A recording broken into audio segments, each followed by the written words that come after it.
नमस्कार। कभी कभी ना कुछ मेडिकल मिस्ट्रीज एक जासूसी कहानी जैसी लगती हैं। सुराग आज मिल रहे होते हैं, लेकिन उनकी जड़ें कहीं अतीत में, बहुत गहरे में छिपी होती हैं। तो आज हम डॉक्टर्स के एक ऐसे ही खास जासूसी टूल के बारे में जानेंगे जिसे कहते हैं एएसओ टेस्ट। ये एक छोटा सा ब्लड टेस्ट है जो एक भूले बिसरे इन्फेक्शन की पूरी कहानी खोल कर रख सकता है। कभी सोचा है कि कोई बीमारी ठीक हो जाने के बाद भी अपने पीछे कुछ परेशानियां क्यों छोड़ जाती है? ऐसा लगता है जैसे कोई कहानी खत्म होकर भी खत्म नहीं हुई। और यही सवाल हमें आज के टॉपिक के बिल्कुल सेंटर में ले आता है कि कैसे एक इन्फेक्शन जाने के बाद भी अपनी खतरनाक गूंज हमारे शरीर में छोड़ जाता है। तो इस कहानी का हीरो या कहिए मेन कैरेक्टर है एएसओ। अब इसे ऐसे समझिए, जब स्ट्रेप नाम का बैक्टीरिया हमारे शरीर पर हमला करता है तो हमारा इम्यून सिस्टम उससे लड़ने के लिए कुछ खास सैनिक तैयार करता है। इन्हीं सैनिकों को एंटीबॉडीज कहते हैं।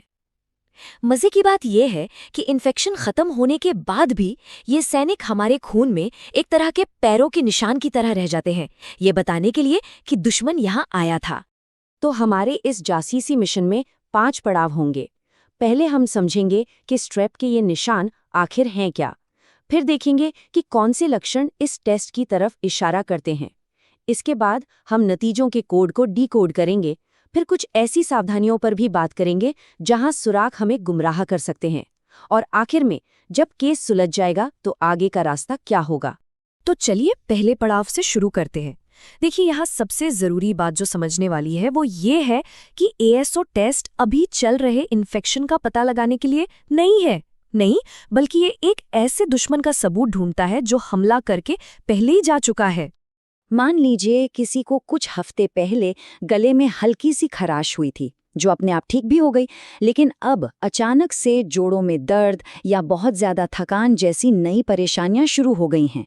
तो ये टेस्ट उसी पुरानी छिपी हुई घटना को आज की इन दिक्कतों से जोड़ने वाली एक बहुत ही अहम कड़ी का काम करता है।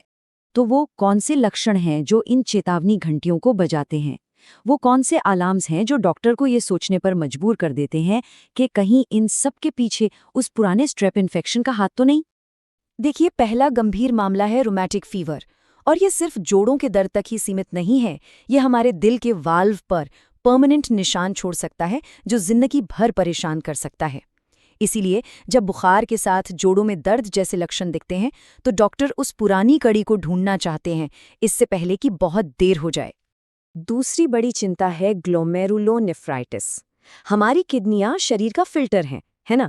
और जब उनमें सूजन आ जाती है तो ये फिल्टर ठीक से काम नहीं कर पाता। फिर पेशाब में खून आना या चेहरे पर सूजन जैसे संकेत बताते हैं कि शरीर के इस जरूरी सिस्टम में कुछ बहुत बड़ी गड़बड़ चल रही है। तो अब जब सुराग मिल गए हैं तो लैब में सबूतों की जांच कैसे होती है? चलिए अब ये समझते हैं कि इन नतीजों के पीछे जो नंबर्स छिपे हैं उनका आखिर मतलब क्या है। ये प्रोसेस बहुत ही सिंपल और सीधा है। टेस्ट से पहले कुछ घंटे खाली पेट रहने को इसलिए कहा जा सकता है ताकि नतीजे एकदम सटीक आएं। इसके बाद बस एक नॉर्मल सा ब्लड टेस्ट होता है और अच्छी बात यह है कि नतीजों के लिए लंबा इंतजार भी नहीं करना पड़ता। ये टाइमलाइन बहुत अच्छे से समझाती है कि ये टेस्ट अतीत की कहानी क्यों बताता है। देखिए, एंटीबॉडी का लेवल इन्फेक्शन के 1 हफ्ते बाद बढ़ना शुरू होता है और 3 से 5 हफ्तों में अपने पीक पर पहुंचता है। इसीलिए ये टेस्ट अभी हो रही गले की खराश के लिए नहीं है, बल्कि उसके हफ्तों बाद दिखने वाले नतीजों के लिए है। नतीजे IU पर ml में मापे जाते हैं। इसका मतलब है इंटरनेशनल यूनिट्स प्रति मिलीलीटर। ये बस खून में एंटीबॉडी की कॉन्सेंट्रेशन को मापने का एक तरीका है। बड़ों के लिए 200 से कम का लेवल आमतौर पर नॉर्मल माना जाता है। लेकिन हाँ, ये याद रखना जरूरी है कि हर लैब की अपनी एक नॉर्मल रेंज हो सकती है। तो एक अकेला सुराग काफी नहीं होता। एक अच्छे जासूस की तरह डॉक्टर समय के साथ सबूतों के पैटर्न को देखते हैं।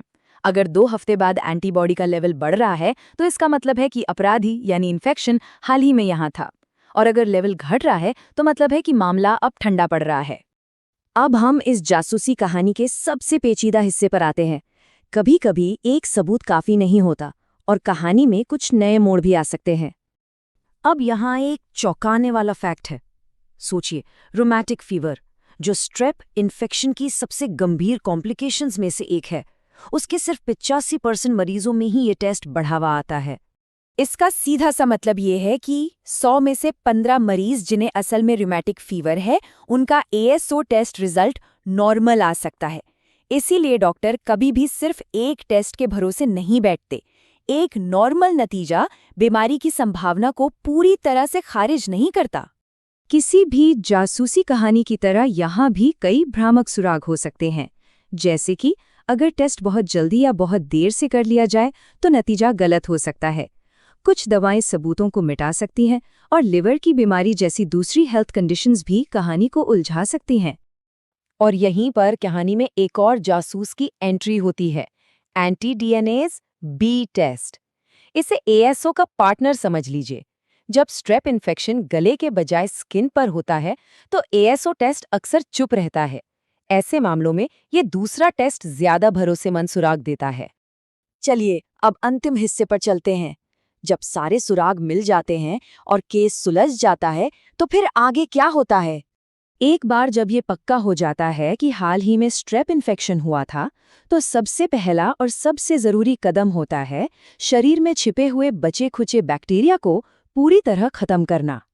पेनिसिलिन जैसे एंटीबायोटिक्स ये पक्का करते हैं कि हमारे दिल और किडनी जैसे ज़रूरी अंगों को और कोई नुकसान न पहुंचे। ये एक लाइन पूरी कहानी का सार है। मतलब ASO टेस्ट पहेली का सिर्फ एक टुकड़ा है। एक अच्छा डॉक्टर हमेशा लैब के नतीजों को मरीज के लक्षणों और उसकी पूरी मेडिकल हिस्ट्री के साथ जोड़कर ही किसी नतीजे पर पहुंचता है। तो यहाँ से ले जाने वाली सबसे बड़ी बात यह है कि ASO टेस्ट पूरी तस्वीर का बस एक जरूरी हिस्सा है। ये एक संकेत है, अपने आप में पूरा जवाब नहीं। इसीलिए किसी भी नतीजे को समझने के लिए डॉक्टर से बात करना बेहद जरूरी है।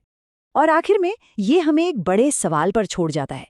स्ट्रेप इन्फेक्शन की तरह और कौन से इन्फेक्शन हैं जो ठीक होने के बहुत बहुत बाद तक हमारे शरीर में अपनी ऐसी ही रहस्यमयी गूंज छोड़ जाते हैं? ये बात हमें याद दिलाती है कि हमारा शरीर हमारे अतीत की हर कहानी को याद रखता है।